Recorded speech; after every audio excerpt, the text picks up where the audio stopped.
Tous ensemble, nous pouvons vaincre le coronavirus. Continuez à vous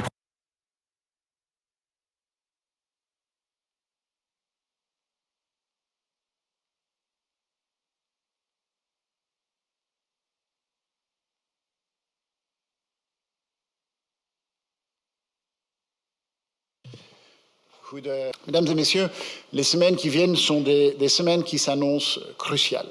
Depuis le dernier comité de concertation, on a vu que les chiffres n'ont pas cessé d'augmenter. Augmenter par petits pas. On pourrait dire qu'on est sur une sorte de faux plat, mais on voit que les chiffres augmentent quand même. Alors qu'il y a une augmentation, c'était prévu dans les modèles de nos experts. C'était prévu que les cas positifs allaient augmenter, c'était prévu que les hospitalisations allaient augmenter, mais on a vu que ces augmentations sont plus rapides que prévu, et c'est la raison pour laquelle j'ai demandé au comité de concertation de se réunir plus tôt. Alors pourquoi est-ce qu'il y a une hausse plus rapide? D'abord parce que les variantes du virus sont plus virulents et donc plus contagieux, mais pas uniquement cela. Aussi parce qu'on voit que, malheureusement, notre comportement a changé. Nous rencontrons plus de gens. Par exemple, à titre professionnel, nous voyons que des gens ont plus de contacts rapprochés. Et clairement, quand on le compare avec la période de Noël et de Nouvel An, on a plus de contacts. L'analyse montre d'ailleurs que les écoles constituent aujourd'hui un des principaux foyers de contamination. Des enfants et des jeunes attrapent le virus souvent à l'école, rentrent à la maison et diffusent le virus à la maison. Si les parents ne font pas du télétravail, ils amènent le virus au lieu du travail et là, ils contaminent des collègues. Et en fait, après un an de période Covid, on sait très bien ce qui est nécessaire pour casser cette chaîne. C'est de limiter au maximum les contacts sociaux que nous avons entre nous. En fait, le message de base, limiter les contacts, ça reste le même. C'est des mesures qui nous ont aidés les mois passés. Je suis convaincu que c'est des mesures qui continueront à nous aider. Alors, comment le faire? D'abord, comme je l'ai dit, premièrement, limiter au maximum les contacts et certainement limiter les contacts rapprochés à l'intérieur. Si vous voulez rencontrer une personne, faites-le à l'extérieur. À l'intérieur, clairement, le risque est beaucoup trop élevé. Et faites attention, même si vous n'avez pas de symptômes, si vous ne vous sentez pas malade, vous pouvez être porteur du coronavirus et vous pouvez le transmettre à quelqu'un qui est vulnérable, comme par exemple vos grands-parents.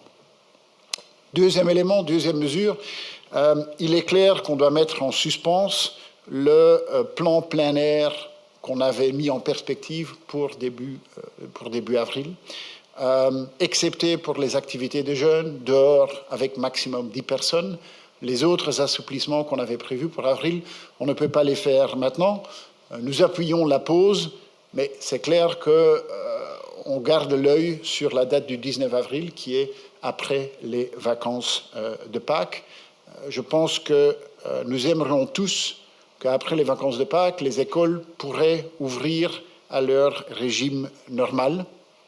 En fait, il nous reste un mois pour y parvenir. Un mois pour limiter au maximum les contacts sociaux, pour que le 19 avril, les écoles puissent ouvrir de manière normale. Troisième élément, on ne peut pas fermer les yeux pour le fait qu'il y a deux endroits où il y a beaucoup de contamination. C'est dans les écoles et c'est dans les entreprises. Les statistiques du tracing nous le montrent clairement.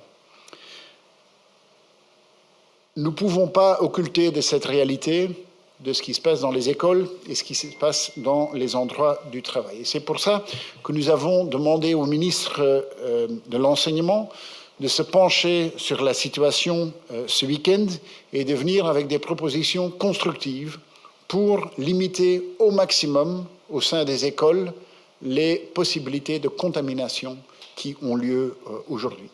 On demande des mesures pour lundi pour qu'on puisse les décider au plus vite que possible. Ce n'est pas des mesures pour après Pâques, ce n'est pas des mesures pour dans une semaine.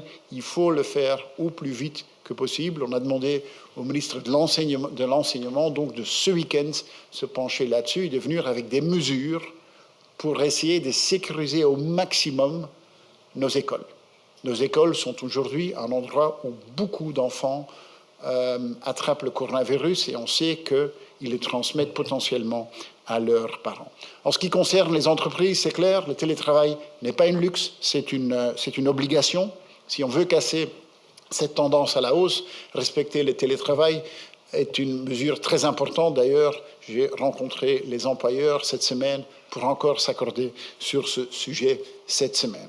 Un nouvel élément, c'est que pour les travailleurs qui ne peuvent pas travailler en télétravail, nous lançons à partir de lundi une campagne de dépistage poussé dans des entreprises privées, aussi dans des secteurs publics. On le fait dans les endroits où le risque de contamination est le plus élevé. Voilà donc les principales décisions qui ont été prises au sein du comité de concertation. Et c'est clair que on aurait espéré de ne pas devoir donner des mauvaises nouvelles et en fait, on espère que cette fois-ci, ce sera la dernière fois qu'on donne des mauvaises nouvelles après un comité de concertation. Et nous voyons que la campagne de vaccination se poursuit et s'accélère. Les derniers jours, au total, 1 million de Belges ont reçu leur première injection et je pense que c'est une bonne chose. Et le plus qu'on avance à la vaccination, le mieux qu'on va parvenir à maîtriser la situation dans laquelle on se trouve. Mais ce n'est pas uniquement la vaccination, c'est aussi notre comportement. Notre comportement dans les semaines qui viennent est clé pour casser la chaîne de contamination, est clé pour éviter que d'autres personnes soient contaminées, et est clé pour éviter que trop de gens soient hospitalisés. Si trop de gens sont hospitalisés, on va voir que la situation dans les soins intensifs devient très difficile à gérer. Donc nous l'avons dans nos mains. Et nous l'avons dans nos mains avec des mesures qu'on connaît très bien et en fait qui se résument par éviter au maximum des contacts rapprochés. Si vous voulez voir quelqu'un, faites-le à l'extérieur, gardez de la distance, soyez prudents. Et de cette manière-là, on garde la perspective. On garde la perspective sur après les vacances de Pâques pour pouvoir ouvrir les écoles à plein régime et on garde la perspective vers le 1er mai pour pouvoir ouvrir d'autres activités comme par exemple l'ORECA. De nodige maatregelen nemen. Bonsoir, Alexandre Bonas de Kairos Presse. Qui représentez-vous, monsieur Alexandre De Croo? Alexander De Croo.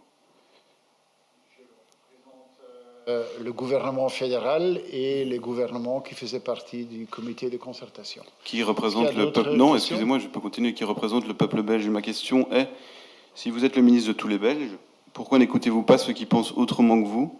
Pourquoi basez-vous vos décisions sur une poignée de scientifiques, alors que je vous ai déjà indiqué l'erreur soulevée par de nombreux scientifiques et médecins que je rencontre en tant que journaliste, de baser le comptage des malades sur des tests PCR dont les cycles d'amplification sont beaucoup trop grands? Je ne comprends pas pourquoi toute voix dissidente est censurée et que je comprends votre position, je la respecte, mais normalement, une démocratie, il doit pouvoir y avoir du débat et toutes les positions différentes doivent pouvoir être entendues. Ma question est pour M. Van den Broek aussi. Pourquoi toute voix dissidente est censurée? J'ai compris votre question. C'est assez grave ce que vous dites. Où est la censure? Où est-ce que vous voyez de la censure? Où est-ce qu'il y a quelque part une voix que j'aurais censurée? Nous vivons dans un pays libre où les gens peuvent s'exprimer, peuvent causer des questions. J'essaie au maximum d'aller en dialogue. Donc je ne vois pas vraiment où vous parlez de censure. Yeah. Alors effectivement, il est pour l'instant difficile de savoir pourquoi ce pic est extrêmement important, entre autres chez les 10-12 ans. Alors on estime que c'est probablement lié malgré tout au fait que non seulement ils ont l'école, mais ils ont pas mal d'activités extrascolaires qu'on a voulu relativement limiter, mais que tout le monde ne limite pas, et que dans la tranche de 10-12 ans, on ne porte pas de masque lors des activités, et que donc la transmission, entre autres, du variant anglais, qui se transmet plus facilement, explique l'augmentation des cas chez les enfants. La vaccination, on ne fera pas de vaccination chez les moins de 16 ans puisque actuellement il n'y a pas de données scientifiques à ce niveau-là et je pense que clairement ceci ne sera pas envisagé. Fermer les écoles, c'est quelque chose que l'on se refuse, je pense pour des bonnes raisons, tant pédagogiques que psychologiques, à faire en Belgique, mais limiter un certain nombre d'activités extrascolaires, entre autres, tant en nombre d'activités qu'en nombre de personnes présentes. Éventuellement d'autres mesures, certaines ont été prises en Flandre par exemple, comme le port du masque dans la tranche des 10 à 12 ans, sont des points qui doivent être considérés et qui relèvent du politique sur base des avis qui ont été remis par différents groupes de travail. En la Belgique a toujours eu confiance dans ce vaccin sur base des données dont elle disposait. Ces données nous montraient que, globalement parlant, tout ce qui était thrombose ou embolie n'était pas différent pour les gens vaccinés par AstraZeneca par rapport aux autres vaccins ou par rapport aux gens non vaccinés. L'Angleterre, qui a vacciné énormément avec ce vaccin, nous donnait ce même genre de données rassurantes. Et donc nous avons estimé qu'il était plus important de continuer, surtout en cette période d'augmentation des cas, la campagne de vaccination sans la saborder pendant plusieurs jours, en gardant notre confiance au vaccin, en attendant les résultats bien sûr de l'analyse qui a été finalement publiée hier et qui nous conforte dans notre conviction. Il est clair que si l'Agence européenne avait décidé de limiter le vaccin, nous aurions embrayé de la même manière.